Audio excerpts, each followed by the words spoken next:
Partons maintenant à la découverte d'un art martial afro-brésilien, la capoeira, un mélange de danse et de techniques de combat, tout ça dans un esprit ludique. Laurent Pelletier et Bruno Lebré vous proposent une immersion dans cet univers.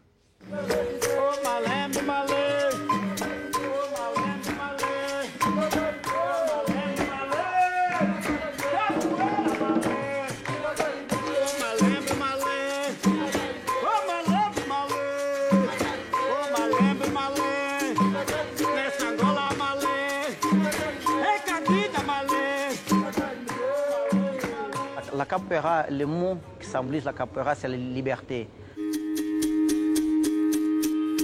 Et quand on parle liberté, c'est liberté de soi. On vit sur une Europe qui a beaucoup de problèmes, qui a beaucoup de mélanges, qui a beaucoup d'idées, il y a beaucoup de politiques. Et le fait de pratiquer comme ça, comme la capoeira, ça permet aussi les gens être plus sûrs de soi, chercher quelque chose, chercher après le travail de bien-être. Pour moi, la capoeira, c'est le bien-être. J'y viens pour jouer, j'y viens pour m'amuser, j'y viens pour être avec les autres. Et c'est pas rien, c'est demandé. C'est naturel. Les choses, ça vient. C'est bon, vous restez là, balance, balance, balance, balance. Ok, c'est bon. Normalement, au gunga, c'est le maître plus ancien, ou la personne plus ancienne dans la ronde qui joue. Pas des débutants qui jouent au gunga. Ok? Alors, au gunga, il joue. Le pandeiro, il va suivre au gunga en 3. 1, 2, 3. On y va, tout doucement. Oh là, eh là, eh là. Oh là, eh là, eh là. Oh là, eh là, eh là. J'ai fait pas mal de judo, un peu de kung-fu aussi avec mon père. Mais là, vraiment, la découverte, c'était la musique. Enfin, ne serait-ce que faire un entraînement pendant 2 heures, 2 heures et demie, tout en musique. Enfin, c'est vraiment chose que j'avais jamais testé comme environnement. Et alors ça permet d'être toujours un petit peu en mouvement et c'est sûr que c'est très différent du judo.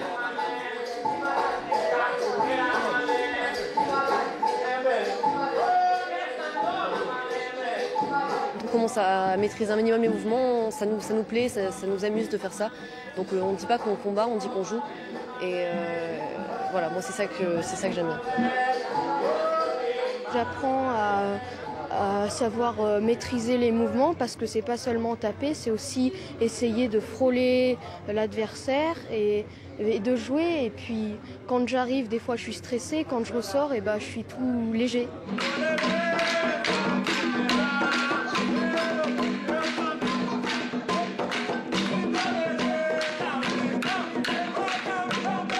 Il y a tout en fait dans la capoeira. C'est qu'il y a de la boxe, parce qu'on peut utiliser le poing, on peut utiliser la jambe, on peut utiliser il y a tout en fait dans la capoeira. Acrobatie, chanter, donner l'énergie.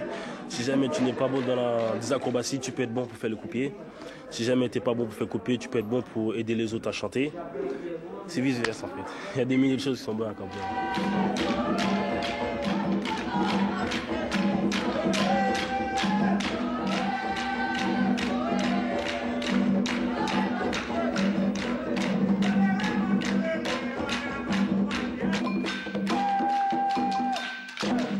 Capoeira, c'est un jeu. Pour s'asseoir comme une chaîne d'énergie.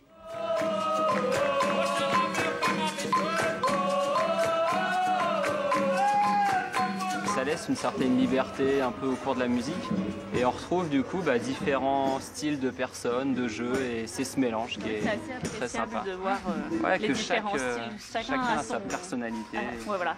Sa personnalité ressort un peu à travers son mouvement. C'est comme une grande famille, c'est pas juste un endroit où on va se rendre pour se défouler. Non, c'est vraiment un endroit où on va partager avec d'autres gens. Et on vient tous un peu pour au final les mêmes raisons, c'est être ensemble. Être capoeiriste, c'est pas juste que les pratiquants. Être capoeiriste, c'est toi. Comment tu dois te comporter dans ta vie. Cet exemple d'une ronde, c'est une façon de te montrer que la vie, c'est toujours un défi.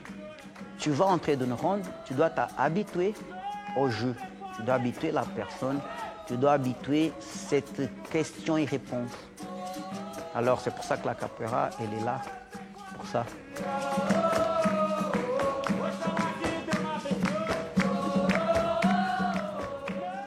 Voilà, c'est la fin de cette édition. Prochain rendez-vous avec l'actualité régionale, ce sera ce soir à 19h. Vous retrouvez